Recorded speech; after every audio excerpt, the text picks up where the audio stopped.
Apparel exporters say the possible resumption of the GSP Plus concession from the European Union would be a major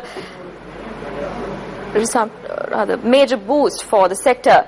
Tuli Kure, a General Secretary of the Joint Apparel Association Forum, welcomed the proposal to restore the trade facility. A high-level delegation from the union reached Sri Lanka today and are expected to hold talks with the government officials on commencing the GSP Plus trade concession. What is the GSP Plus concession and how does it work in Sri Lanka? GSP, or the EU's generalized scheme of preferences, allows developing country exporters to pay less or no duties on their exports to the EU. This gives them vital access to EU markets and contributes to their economic growth.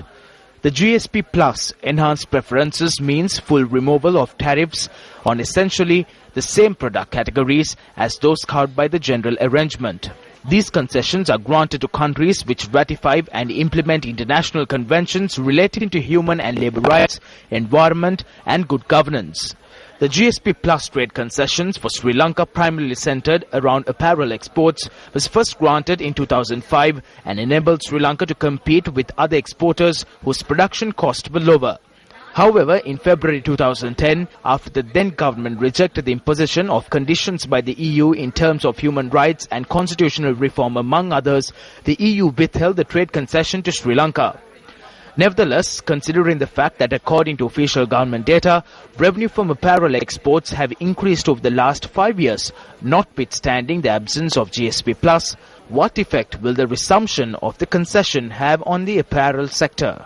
The GSP Plus concession being offered by the EU Commission is meant for the development of the developing economies. This is very important to the textile and apparel industry in Sri Lanka because right now, for total exports to the entire world, 46% is represented in the EU market. During the GSP Plus period, where we were enjoying that preferential treatment, we in fact had recorded a growth of about 12% per annum. Actually, we went from $1 billion to 1.7 billion in that market during that period. Though thereafter we managed to sustain our growth at a lower level, we continued to cooperate in the EU market.